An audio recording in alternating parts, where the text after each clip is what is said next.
Can I just say, first of all, welcome to all of you. It's so nice to see you all here, bright and early. Squeezed between getting the Prime Minister to visit your booth at the Bharat Mandapam and having a big product launch in a couple of hours from now, can we have a big, even bigger round of applause for Pratyush Kumar for making the time to come to the NDTV Summit? Because this is not just an affirmation of AI, but let me also boast this is an affirmation of the NDTV Summit. This is incredible to have Sarvam. I may be a little biased here because I'm starting things off today, Pratyush, but I see that you're wearing a particular something. I've got something in my hand as well. Hugely exciting, and I'm a bit of a gadget guy, just like my friend sitting over there, Ayush, and I'm going to come to you in a bit, Ayush, on this. But I'm going to start off by asking you about what happened yesterday. Look at this picture that I'm going to put on my screens, viewer. Most of you would have already seen it. This is the Prime Minister putting on a pair of glasses yesterday. Very, very viral picture from yesterday that Pratyush shared. That's the Prime Minister wearing the Sarvam case. This is a new wearable product unveiled yesterday by Pratyush and his team. Just tell us a little bit first about this picture, because you're wearing the same thing and I'm going to be wearing it as well. No, absolutely. This was the start of the Impact Summit for us. The Prime Minister walked into the hall and he came into the Sarvam stall. We had a chance to show him each of our products. What was very interesting to me was the security folks had put a little bit of a mark on the ground where he should stand and look at the products. He came there, of course, and then I went to some distance to explain to him what we are doing. And then he came very close and he started listening to us, asking about the products. He's super engaged, had a lot of questions about what are the AI models we are building, why they are world-class, what can we do with them, played with all our products on the glasses, on the feature phones, on the smartphones. It was very energizing to see. So he broke the security cordon and came a little nearer to your product. That's the Prime Minister, really. But, what did he say? In the video that was put out, it was tantalizingly without any audio. But he is someone who is known to be extremely keen on technology. Digital India is, of course, very, very important to him. AI is hugely important to him. Tell us a little bit about this interaction. What did he think? What did he say? So we showed him the models we are training. Yeah. These are AI models that do a variety of things. They can take a photograph of a document and get the text out. They can recognize what you're speaking. They can synthesize speech. And we told him, sir, we are actually world-class in this. We showed him the graph. This is how different models do, and this is our performance, and we are doing the best. He was genuinely interested. How are you doing that? How are you making it happen? And we talked about the talent we have, the amount of quality we have in building AI from India, and that we can do it in India. The other thing what I found interesting was I showed him a feature phone, that AI doesn't require expensive gadgets. On a feature phone, somebody can actually call up and ask any question to the models that we have built. And he listened to it. He said, does it speak Gujarati? We showed him an example of Gujarati. So it was really energizing. Somebody who really understood the tech and the impact it can have.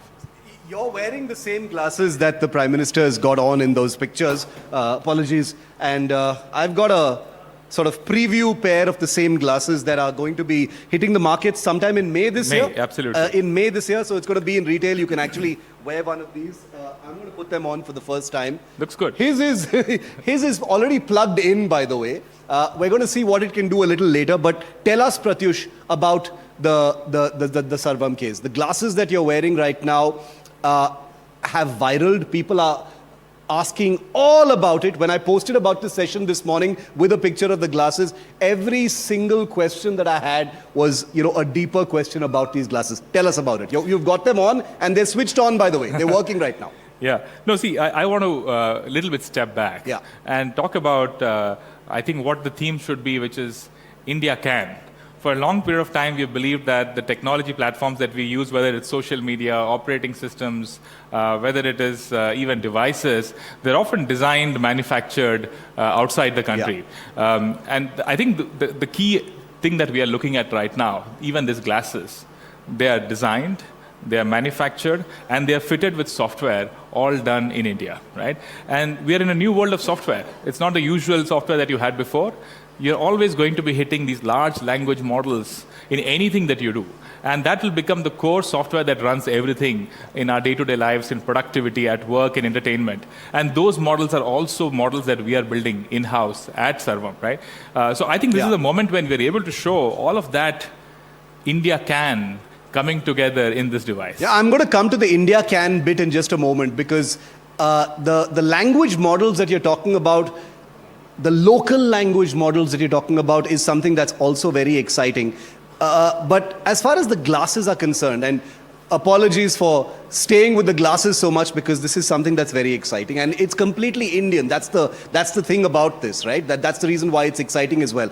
Give us some use cases for this. This is a unique country here that we have, Pratyush. What are some of the use cases that you're envisioning for the Sarvam case? Yeah. See, look. And I understand there's a ring as well. Yeah, People may not have noticed. There's also a smart ring on your finger. I'm trying to do funny things in between whenever I can remember. Yeah. No, so look, India does not work on a desk, right? India works also on the move. And I think the primary objective as technologists we have at this time is that the huge step change that we have seen in technology should reach to people, right? We're living in a shadow where the technology is so much better than it's deployed, and it's our responsibility to make it available to all. So reducing the friction of access to this technology is important. Imagine a sales guy walking around, doing KYC, doing prospective discussions. He's wearing this. And he wants to ask a question about, let's say, an insurance policy his company has. He just clicks this ring and asks the question and gets an answer. If he wants to get feedback on how he did, he can do that. Next year, India is moving into doing a huge census program. Census in India is like a world standard effort, right? The biggest thing. It's the biggest effort that one can have. Imagine people being powered with glasses like this as they do their digital work. We have tertiary healthcare, we have education, there are various places where you can use this. Of course, there's also the aspect of the differently abled. You can use this to get a sense of what you're seeing, both in terms of having some kind of impairment, but also reading a different language. Our models today are very accurate in reading anything that's out there in any Indian language and explaining it to you back in the language that you want, right? So whether it's accessibility, whether it's productivity in the move, and entertainment. This, of course, plays audio. You can listen to your favorite podcast or movie on the move. So all of that is possible. You know, one of the things is making existing functions easier. The other is also problem solving, Pratyush. And I know that Prime Minister Modi personally, whenever he looks at technology, at the back of his mind, in the conversations that we've had with him as well, has been how to solve some of India's pressing problems. Is that a conversation that occupies your mind also at Sarvam? Census, things like that are one thing. India's got bigger problems as well. Where does Sarvam, where does the technology that you've been developing fit into some of those things? Look, I think names carry a lot of intent, right? We named the company Sarvam because we genuinely believe that this technology must reach everyone. In Sanskrit, it means everyone or everything. Our intent is to ensure that this technology is accessible no matter your language, your community, the kind of thing that you're doing, and no matter the cost point, right? You want to make this affordable, accessible to all. So that's our primary focus, right? It's also important to know that value loops of AI compound very, very fast, right? It sometimes takes 3-4 years, sometimes a decade to get value loops going, but in AI, it's happening in a matter of months, right? So to be able to have the playground to innovate, you need to be able to put our technology out there, use the feedback from users to make the models better. So that is the other thing that we are kicking off. Once it reaches people, these things actually improve for the things that people care about, right? So India is just, I think, a tremendously hard benchmark for what AI needs to get right to work for all of India. One of the most exciting things that Sarvam is doing is taking Indian languages, optimizing them using homegrown AI tech, and scaling them up for the entire populations. And this is something that very few people can do. The global majors, want a piece of it, but it's only a company like Sarvam that can actually get into it from its very core. So I want you to tell us a little bit about that. You talked about, the Gujarati translation that happened. I'm going to show you a clip in a moment from now. But first, Pratyush, tell us about that. The domain of Indian languages and how Sarvam is scaling that up and getting people access to AI at that level. See, look, you raised an important point that these models are usually trained by large companies. Yeah. And that is because the R&D that goes into it, the amount of compute resources that go into it, high-grade GPUs, I know NVIDIA is coming here later in the day, we need to burn a lot of their chips to train these models. That was actually somehow available to only few, right? And that is an important problem. Many of these things, even like in telecom, you have to put a lot of capital expenditure to then make things available at small unit prices. Yeah. But the capital expenditure is high, and AI is very much that. AI demands scale. And what happened, and since we're talking about the Impact Summit, in the India AI mission, the government took a stance, let's support building of models from scratch. Not using somebody else's model, somebody else's technology, but having the homegrown sovereign ability to build these models. Because frankly, we are in a post-AI world. Yeah. It's not like we're ever going back. And if large language models, generative AI is such an important technology, India should be building it, right? We are an old civilization, young country, third largest economy. It's actually a moot point to ask that India should be building these technologies. But the capital intensity, the research requirement, those are the key things to solve for that we are doing at Sarvam. Yeah, I noticed, in some of the media reports around Sarvam that you're also doing some very exciting work around, ancient scriptures and documents and, digitizing those documents and making them accessible to all in a very, very incredible way. But I just want to tell all of our audience here and those plugging in from across the world that NDTV has a very progressive newsroom. We've been using Sarvam, and I want to give you like the smallest little use case. This is like the most basic use case. I'm sure you're flooded with these examples, but I want to show it to you because we just used it. Okay. NDTV had an incredible summit in Tamil Nadu just a few days ago. And the Chief Minister, of course, was speaking in Tamil. I just want to show you how the newsroom made it happen. I didn't know about this. Made it happen for our viewers across the world. Right. Take a look at this.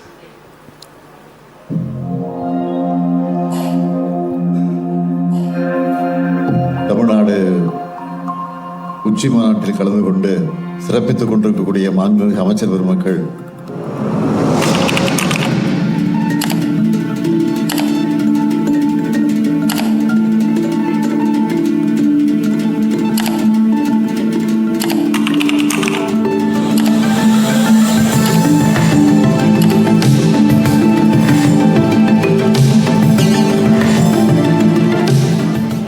Honorable Minister and dignitaries who are participating in the Tamil Nadu Summit and are making it special.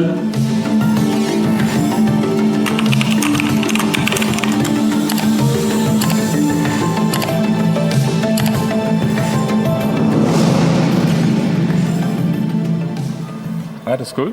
That's virtually in real time, and like I said, it's probably the simplest way that something has happened. We've done much more complicated things since then, by the way, and we're very excited to be going into election season, Pratyush, where we're going to use much more of this. And according to you, we've just shown you what can happen in a newsroom when you adopt stuff like this.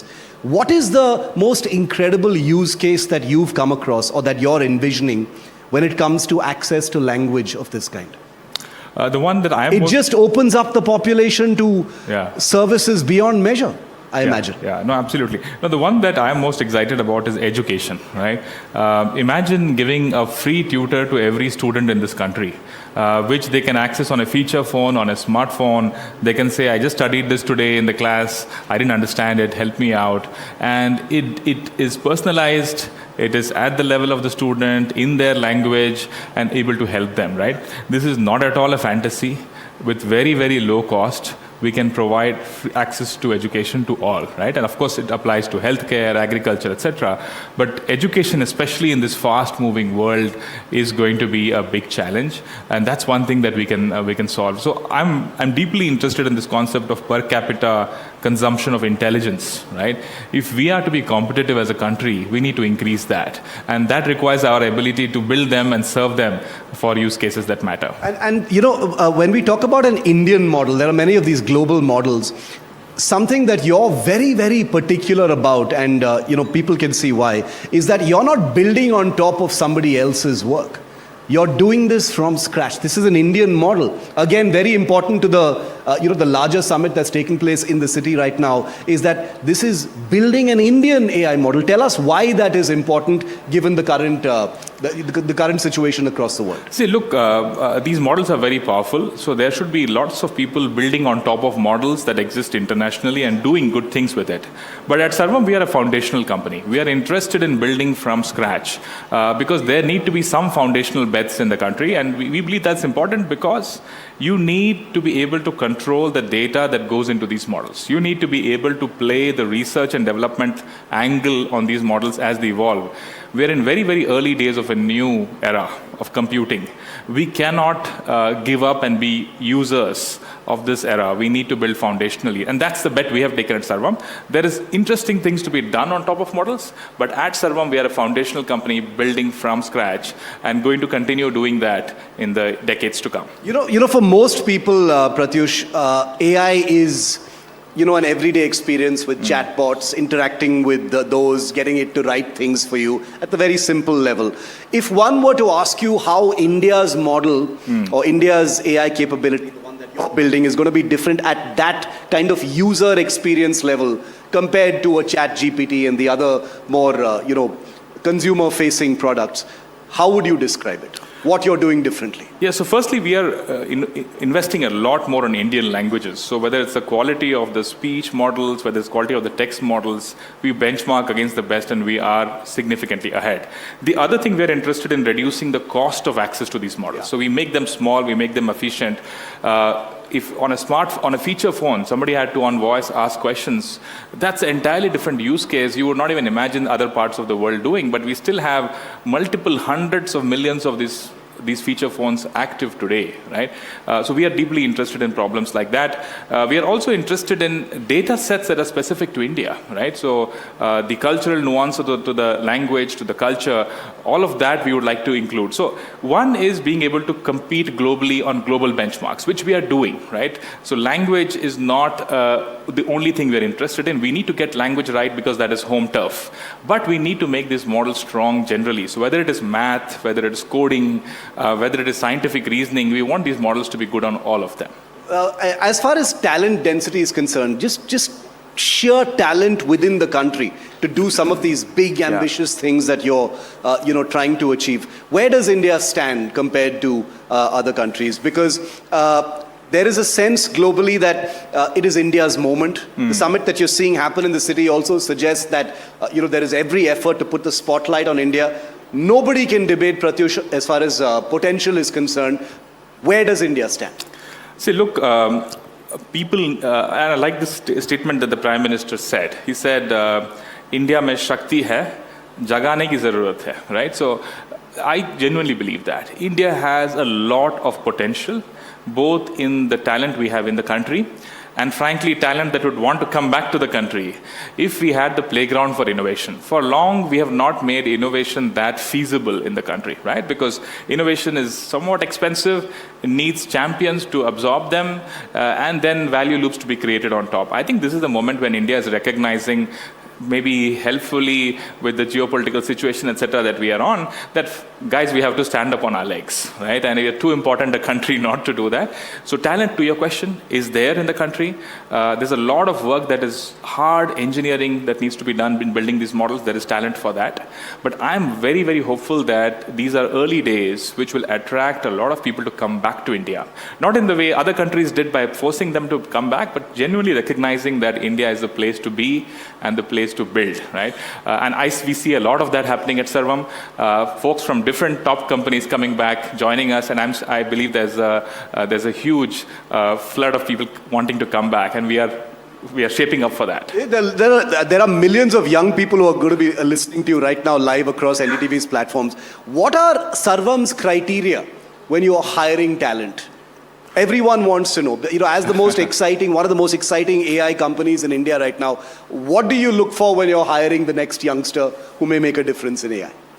Yeah, it's interesting because, and I guess you also experience that at your organizations, because there is AI, what you know matters a little less than how quickly you can learn, right? The rate of learning matters much more than what you have learned. So we look at that very strongly. People with agency to learn, people with agency to go and solve things and imagine things that can't be out there. The other thing we look for is a little bit, I mean, not technical, but I genuinely believe you need to have the ability to suffer to succeed, right? And as these things become so powerful technologically, I think the human ability to stick to a problem persistently, come suffering or come what, I think that's the other thing that we look for. And it clearly shows, right? People who can go that extra mile are significantly more productive. There are many founders of cutting edge AI companies across the world, Pratyush, who've been sounding a warning bell about AI and the things it might do. You've seen the Anthropic CEO and founder, many others who've written essays that have gone extremely viral about the guardrails that are necessary as a society. Do you have similar thoughts? Is that something that you are thinking about as well in Sarvam? Because this is an enormous market here in India, untapped potential of proportions that have not been imagined before in the world. How does that occur to you? Yeah, so I fully agree with what the general narrative is, which is that technologically this is unprecedented. The rate of change of technology, the impact it can have across sectors is unprecedented. It is happening much faster than institutions, countries can absorb change, right? So we are going to have trouble adapting to this. The shape and form of that will be decided as things go ahead. But what I'm also excited about, right? In fact, the theme of the summit that's happening in Bharat Mandapam is Sarva Jana Hitaya, Sarva Jana Sukhaya, right? So the welfare for all and the happiness for all, right? I think if you keep human flourishing as the center of why we are doing what we are doing, there is a lot of potential. India as a country, still physically not the world-class infrastructure that we desire, but top-class digital infrastructure. We built Aadhaar, in fact, my co-founder was the one who sort of built Aadhaar for 15 years, right? That foundation has been laid.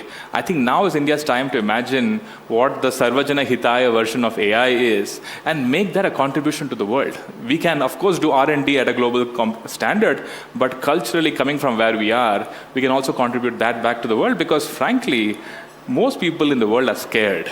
Right? Because where they are and what AI is doing, they do understand that there are going to be large changes and it's India's moment to capitalize. Is there going to be a tipping point? I've thought about this question a little bit because right now it seems to be a moment of transition where the world is looking closely at India. All the big companies are looking very closely at Sarvam as well. Is there a tipping point ahead of us where India's role becomes much more defined in the world as far as what it's bringing to the table in AI? And I mean beyond, locally built models and things like that, plugging into the global chain. Absolutely. No, there are very nice companies like Emergent out of Bangalore, which is building for the world, rapidly scaling in coding, right? I genuinely believe India will innovate in this space. But I think the key inflection point to your question will come when the latent demand in India is tapped into, right? We are hungry for intelligence. We're hungry for insight, knowledge, guidance, information. There's a huge asymmetry. If AI can plug that, if you can build the business case, if you can build the entire ecosystem around that, just like Aadhaar happened, it was an inflection moment. Nobody can compete against the way we do payments in the country. I think we will get to that kind of a state if we do AI at population scale. And that's when the strength of India, which is that we want to build things that take people along, that will come across as opposed to the fast-moving capital frenzy that's happening in the space.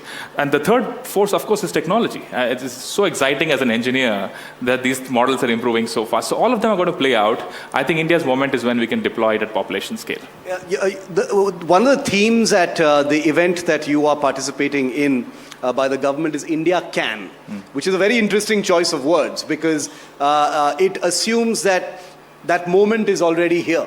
It's just waiting for a spark or a trigger to actually get there. Is Sarvam that company that's going to do that? I mean, that is our mission to do that, right? But I think the India Can is an interesting evolution. There were times when people said India shouldn't, right? Yeah. Shouldn't build models, right? There were times when people said, must India build models? And some people say, India must, and so on, which is just opinions. I think what we are trying to show is that India can. And that the proof of concept of deep tech in India is done. we can build it. It's now about figuring out how to have proof of scale and then taking it forward, right? So I'm genuinely optimistic. India is a country that has demonstrated success over millennia. We'll do that in this generation as well. You know, Pratyush, and I want to bring it back to the consumer level for a moment right now, since we're still wearing these glasses, which is that, a couple of years ago, the chatbots and the chat GPTs were sort of novelties. Now they've become like an everyday part of your life, like a normal search bar. What is that next thing that's going to become normalized in our lives? Is it wearable tech? Is it some kind of a utility that has an AI layer to it? Just give us a kind of crystal ball sense of what is the new normal going to look like as far as everyday consumer life is concerned. Yeah, but that's $1 trillion question. I think everybody would like an answer to that. But my instinct is that we will all try to reduce the friction to access intelligence, right? We would all like at our fingertips to be able to access the powerful model, get an answer for it, and feel entertained, productive, whatever it is that you are trying to amplify, right? And variables will play a role, pervasive intelligence will play a role. Imagine walking into a high security place and you don't have to do anything. It's just AI, ambient AI that takes care of things, right? At the same time, AI working on a feature phone and being used across the country reliably, so retrofitted to what was working earlier. I see both of these things happening, right? But everybody, I think, should get faster access to this technology, so we have a level playing field. What are the roadblocks between now and that potential inflection point, Pratyush? You talked about digital infrastructure being world class. There are other infrastructural issues that India is going to have to sort out. Give us a prescription that you would like the government to listen to get to that point. Yeah, absolutely. See, I think that if AI is thought of as a factor of productivity, most factors of productivity have a source. In this case, AI requires a lot of compute, right? To be able to serve AI or to a population scale, we need to have a large amount of accelerated compute. This is specialized compute that is required to run. It's not what runs on your laptop, etc. So getting access to that is important.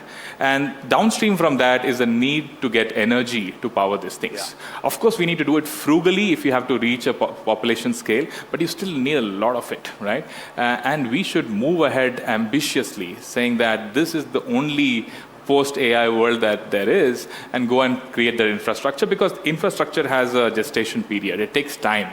I think that is the number one thing. And the second thing is the recognition that value loops being internal is a long-term advantage, right? Imagine Aadhaar being built by some foreign company. Yeah. That would not make sense. I think nuclear being built by somebody would not make sense.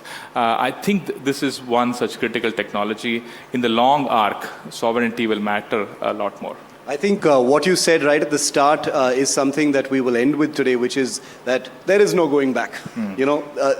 This is where we are. It can only get bigger, deeper, more pervasive right now, more a part of our lives, the new normal. There simply isn't going back. And now as we end, your glasses have been doing some work through this entire conversation. That's right. So I'm going to call our team up on stage to end with what those glasses have actually been doing. It's a first demonstration on television, guys. It's very, very important that you pay attention to this. This is, okay, can we get that camera on stage, Ayush? Yeah.